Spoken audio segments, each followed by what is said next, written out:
ओम नमो भगवते वासुदेवाय। हिंदू कैलेंडर के अनुसार वर्ष के अंतिम माह फाल्गुन माह पूर्णिमा को होलिका दहन होता है। होली की पौराणिक कथा 4 घटनाओं से जुड़ी हुई है। पहली होलिका और भक्त प्रहलाद की है, दूसरी कामदेव और भगवान शिव, तीसरी राजा पृथु और राक्षसी ढूंढी और चौथी कथा श्री कृष्ण और पूतना। लेकिन उक्त सभी में होलिका और भक्त प्रहलाद की कथा को ही मान्यता प्रदान की गई है, क्योंकि इसी की घटना की याद में होलिका दहन करके दूसरे दिन भक्त प्रहलाद के बचने की खुशी में धुलंडी का त्योहार मनाया जाता है। आइए जानते हैं होली की पौराणिक कथा और प्रामाणिक कथा। ऋषि कश्यप और दिति के 2 बलशाली पुत्र हिरण्याक्ष और हिरण्यकश्यपु थे और 2 पुत्रियां सिंहिका और होलिका थी। राक्षस हिरण्याक्ष ने धरती को जल में डुबो दिया था, तो भगवान विष्णु ने वराह अवतार लेकर हिरण्याक्ष का वध कर दिया था।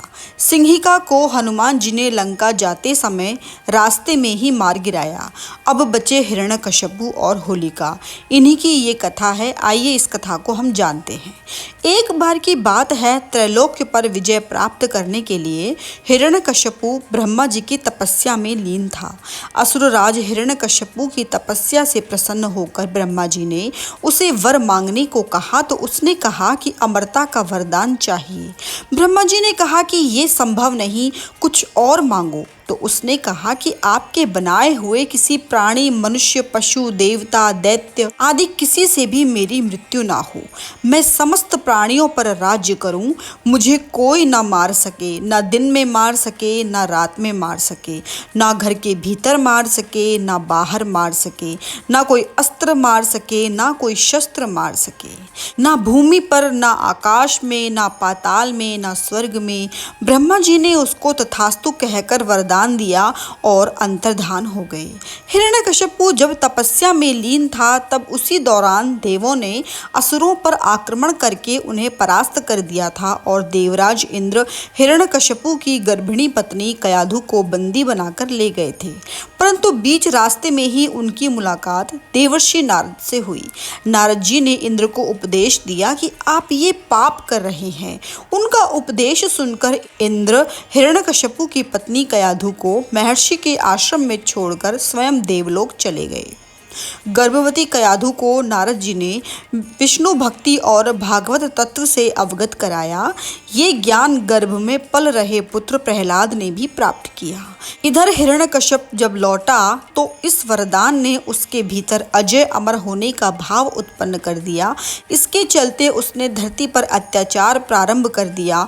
उसने देवों को अपना दास बनाया, ऋषि मुनियों व भगवत भक्तों को तंग करने लगा, यज्ञों को नष्ट भ्रष्ट करने लगा। उसने आदेश दिया कि उसके राज्य में किसी भी देवता की पूजा नहीं होगी।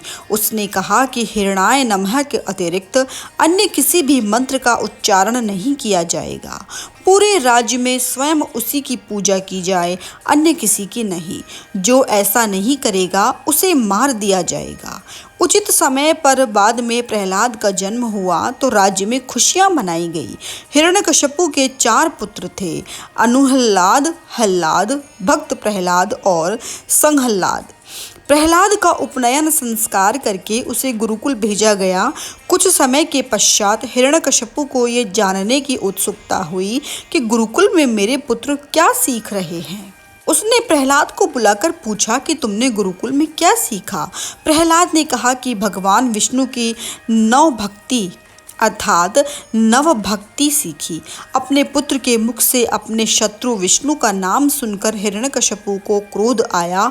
कई बार समझाने के बाद भी प्रहलाद ने भगवान विष्णु की पूजा पाठ बंद नहीं की, तो इससे क्रोधित होकर हिरण्यकश्यपु ने अपने गुरु को बुलाकर कहा कि कुछ ऐसा करो कि ये विष्णु का नाम रटना बंद कर दे। गुरु ने बहुत कोशिश की, किंतु वे असफल रहे। तब असुरराज ने अपने पुत्र की हत्या करने का आदेश दिया। सैनिकों द्वारा उसे विष दिया गया, उस पर तलवार से प्रहार किया गया, विषधरों के सामने छोड़ दिया गया, हाथियों के पैरों तले कुचलवाना चाहा, पर्वत से नीचे फिकवाया, लेकिन श्रीहरि विष्णु की कृपा से भक्त प्रहलाद का बाल भी बांका नहीं हुआ। उल्लेखनीय है कि फाल्गुन शुक्ल सप्तमी को प्रहलाद को बंदी बनाकर पूरे 8 दिन तक त्रास दिया गया, हर तरह से मारने का प्रयास किया गया। हिरण्यकशिपु को चिंता होने लगी कि ये नहीं मरा तो लोग विष्णु की ही भक्ति करने लगेंगे।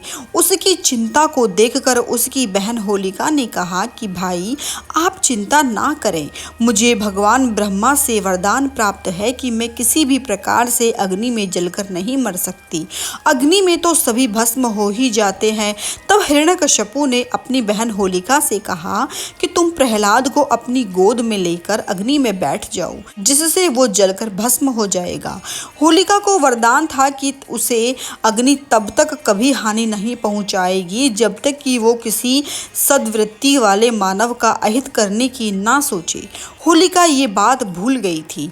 वो अपने भाई की बात को मानकर अपने भतीजे प्रहलाद को गोदी में लेकर अग्नि में बैठ गई। उस दिन फाल्गुन माह की पूर्णिमा थी। सद्वृत्ति वाले प्रहलाद का अहित करने के प्रयास में होलिका तो स्वयं जलकर भस्म हो गई और भक्त प्रहलाद श्री हरि विष्णु का नाम जपते हुए अग्नि से बाहर आ गए। ये देखकर तो हिरण्यकशिपु और भी अधिक क्रोधित और चिंतित हो गया। इस घटना के बाद हिरण्यकशिपु ने प्रहलाद को एक खंभे से बांध दिया। फिर भरी सभा में प्रहलाद से पूछा गया कि किसके बलबूते पर तू मेरी आज्ञा के विरुद्ध कार्य कर रहा है।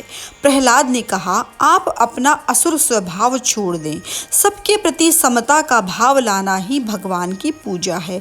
हिरण्यकशिपु ने क्रोध में कहा, तू मेरे सिवा किसी और को जगत का स्वामी बताता है, कहाँ है वो तेरा जगदीश्वर? क्या इस खंबे में है जिससे तू बंधा हुआ है? ये कहकर हिरण्यकशिपु ने खंबे में घूंसा मारा। तभी खंभा भयंकर आवाज करते हुए फट गया और उसमें से एक भयंकर डरावना स्वरूप प्रकट हुआ, जिसका सिर सिंह का था और धड़ मनुष्य का। पीली आंखें, बड़े बड़े नाखून, विकराल चेहरा और तलवार सी लपलपाती जीभ, यही नृसिंह अवतार थे।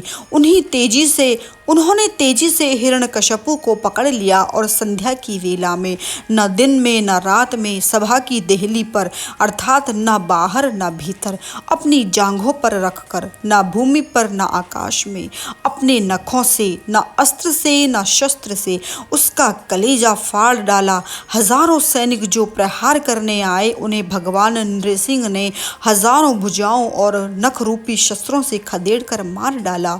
फिर क्रोध से भरे नृसिंह भगवान सिंहासन पर जा बैठे। तब प्रहलाद ने दंडवत होकर उनकी प्रार्थना पूजा की। प्रहलाद का राज तिलक करने के बाद भगवान नृसिंह चले गए। ये संदर्भ लिया गया है श्रीमद्भागवत पुराण से। ओम नमो भगवते वासुदेवाय।